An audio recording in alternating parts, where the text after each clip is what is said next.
warahmatullahi wabarakatuh. Saya Helana Rulita dari Wali Murid SMP Negeri 15 Malang. Sekedar sharing, saya akan membagikan tentang vaksinasi COVID-19 untuk anak usia 15 sampai 17 tahun. Di masa pandemi sekarang ini, tingkat vaksinasi, apalagi untuk anak usia 12 sampai 17 tahun, masih sangat rendah, utamanya di Kota Malang, masih belum mencapai 50%. Untuk itu, mari kita simak bersama, mari kita sharing bersama, apa sih tentang vaksinasi itu.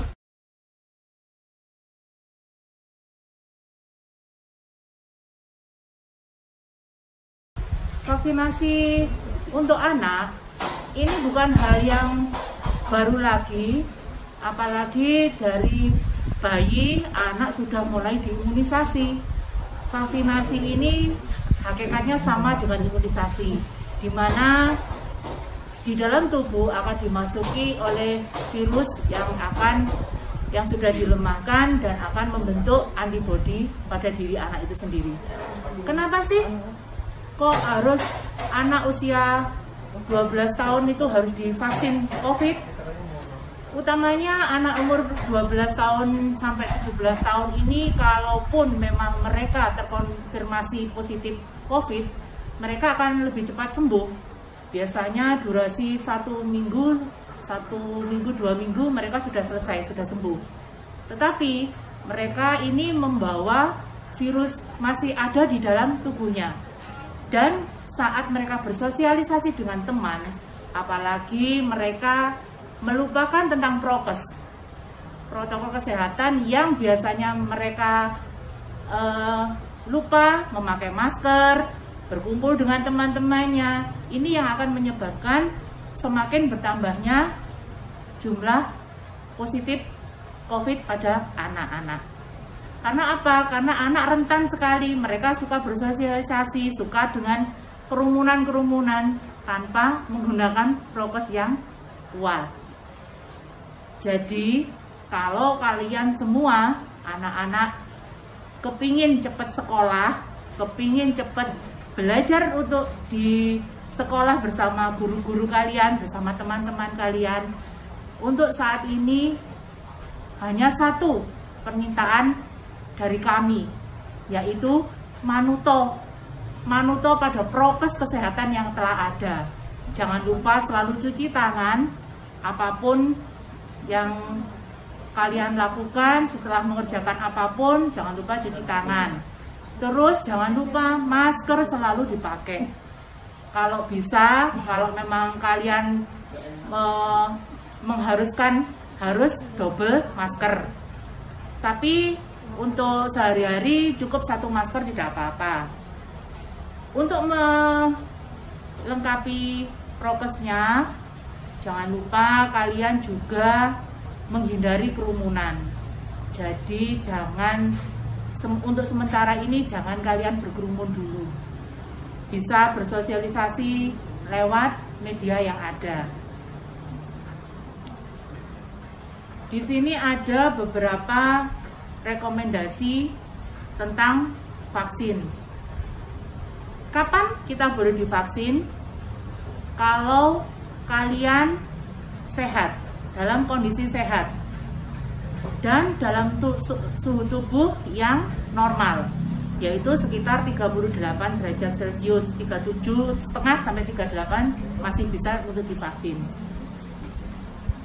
Kalaupun memang pas waktu vaksinasi, jadwal vaksin, suhu tubuh kalian agak tinggi, bisa diistirahatkan dulu sementara, mungkin karena pemicunya dari luar, bukan karena dari sakit.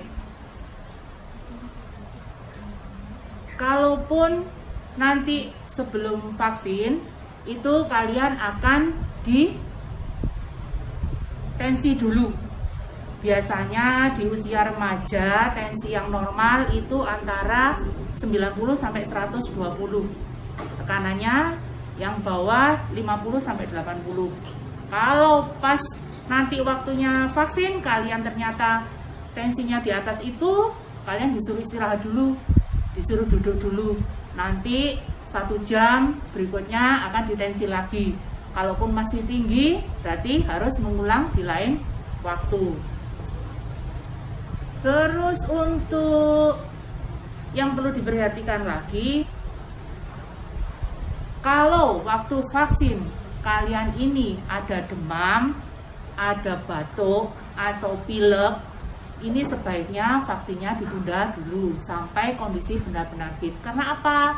Karena vaksin itu yang dimasukkan adalah virus atau kuman yang dimasukkan ke dalam tubuh kalian.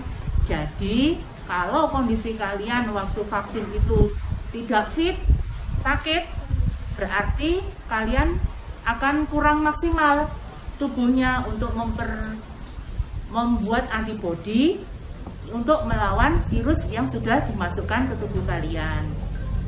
Jadi bisa dijadwalkan ulang lagi kalau memang kondisinya belum benar-benar fit.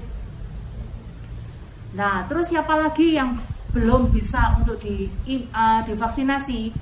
Yaitu yang mempunyai gangguan autoimun. Gangguan autoimun itu apa?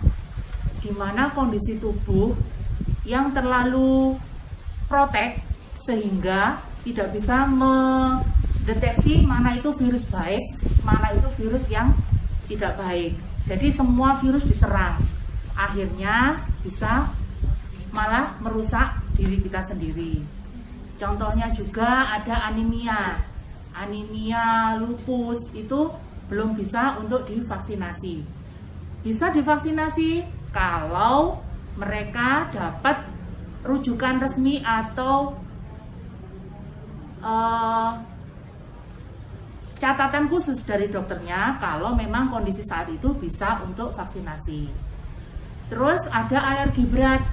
Alergi berat itu yang bagaimana? Alergi berat itu yang saat makan sesuatu mempunyai reaksi tubuh yang sangat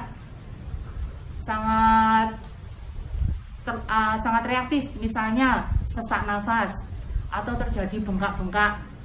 Misalnya habis makan seafood terus badannya bengkak-bengkak semua, mukanya bengkak merah, itu berarti termasuk alergi yang tingkat berat.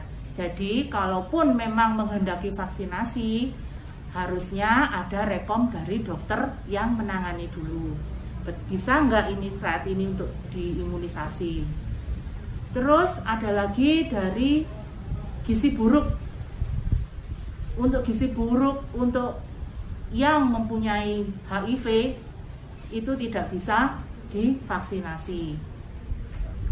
Terus ada lagi pengobatan jangka panjang. Misalnya ada anak-anak atau teman-teman semua yang memiliki steroid atau seperti gondongan itu. Nah, itu juga harus memerlukan rekom dari dokter yang menangani, boleh atau tidaknya divaksin.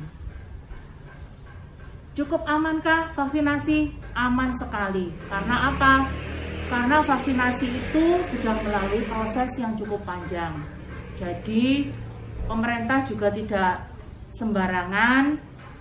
Mereka sudah meneliti, sudah melalui proses yang cukup panjang. Jadi insya Allah vaksinasi itu aman untuk usia 12-17 tahun. Tapi perlu diingat, kalaupun sebelum vaksinasi harus ada screening dulu. Dan di dalam screening itu kalian harus jujur. Apapun penyakitnya, sekecil apapun penyakitnya, harus segera diomongkan sama dokter yang mau menyuntik vaksin. Kalaupun memang punya penyakit-penyakit yang seperti saya sebutkan tadi, harus ada surat rekomendasi dari dokter supaya benar-benar aman.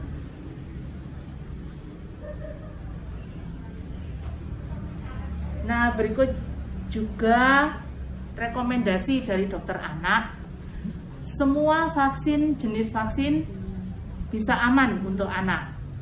Yang diutamakan bisa memakai Sinovac.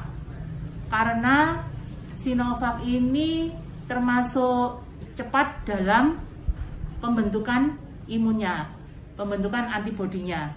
hanya dalam waktu 2 minggu sudah bisa dosis pengulangan kedua.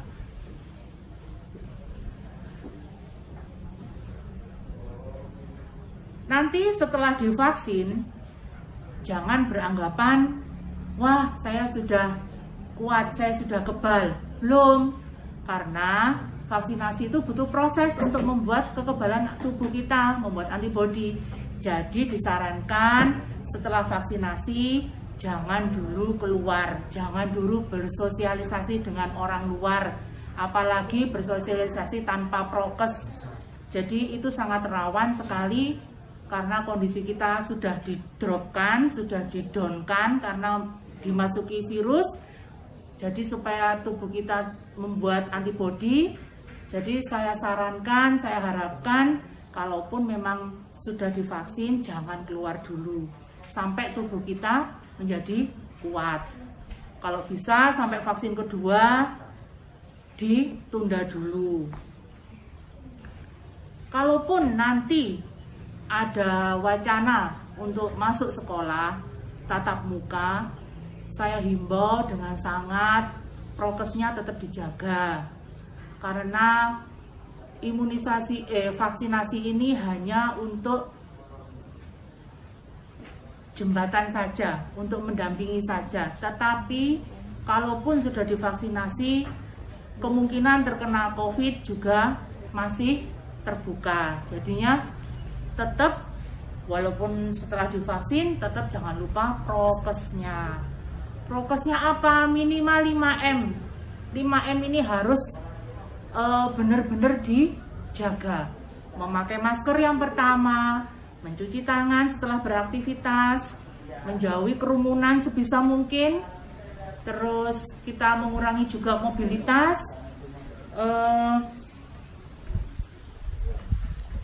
terus jangan lupa makan makanan yang bergizi, yang berprotein tinggi dan bervitamin C dan D yang tinggi. Jangan asal makan, jangan asal kenyang. Kalau bisa di masa pandemi ini kalian makannya harus yang bergizi. Jangan lupa vitamin, kalau bisa cari matahari, berjemur. Kan di wilayah kita cukup banyak sinar matahari, jadi jangan terlalu senang dengan main gadget. Kurangi main gadgetnya. Jam 10 kita caring keluar. Ayo kita berburu vitamin D supaya tubuh kita menjadi sehat. Setiap vaksinasi bisa dilakukan di mana saja. Monggo, ada di puskesmas juga bisa, atau melalui RT RW setempat. Monggo dicari informasinya dimanapun.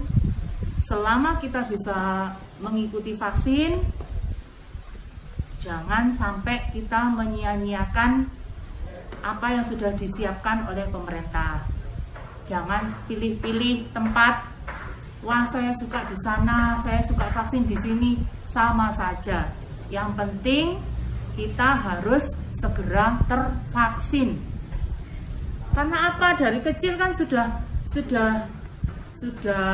kenal dengan imunisasi, nggih. Tubuh kita sudah sering diimunisasi. Vaksin hakikatnya sama dengan imunisasi. Untuk vaksinasi mungkin saya rasa cukup itu, dan saya juga menitipkan kepada anak-anak semua di dalam masa pandemi ini, karena kalian belajarnya di rumah dengan atau tanpa pengawasan orang tua, karena kalian sudah diberi kepercayaan memegang HP sendiri, bisa membuka internet dengan leluasa. Saya mengharap dengan sangat apa yang kalian gunakan, internet yang kalian gunakanlah untuk hal-hal yang baik, hal-hal yang bisa menambah wawasan kalian, bisa menambah pengetahuan kalian. Karena apa? 20 tahun ke depan kalian adalah generasi-generasi pemegang kekuasaan bangsa. Kalian yang memegang cambuk kepemimpinan. Jadi teramat rugi, teramat sangat, nanti kalian akan kecewa kalau saat ini kalian gunakan untuk hal-hal yang kurang baik. Nanti 20 tahun ke depan kalian tidak jadi apa-apa, itu adalah suatu hal yang sangat merugi. Karena persaingan di era itu, di era saat nanti 20 tahun ke depan itu era yang sangat-sangat luar biasa, apalagi dalam hal digital. Jadi persiapkan diri kalian, persiapkan mental kalian dari sekarang. Gunakan internet ini untuk menggali informasi yang sebaik-baiknya, sebanyak-banyaknya untuk kepentingan kalian di masa depan. Jadi saya harap, saya menghimbau, janganlah kamu sia-siakan masa mudamu sekarang dengan hal-hal yang tidak baik, sehingga nanti menyesal di kemudian hari. Ini sekedar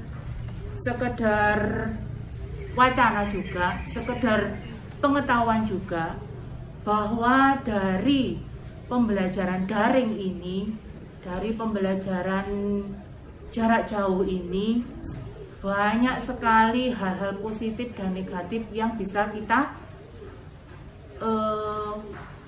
ketahui, bisa kita lihat. Banyak sekali efek dari pembelajaran daring ini yang bisa merusak dari mental kalian. Makanya saya harap yang kalian buka, yang kalian lihat, tolong hal-hal yang baik. Di internet itu tolong gali informasi yang baik, jangan sampai kalian merusak diri kalian dengan membuka situs-situs yang belum waktunya kalian buka. Sekian, terima kasih. Kalaupun nanti dari rekan-rekan semua ada yang pingin di-sharingkan dengan saya, monggo nanti ada nomor telepon yang bisa dihubungi. Dengan sangat terbuka, saya akan membantu kalian semua. Sekian, terima kasih. Wassalamualaikum warahmatullahi wabarakatuh.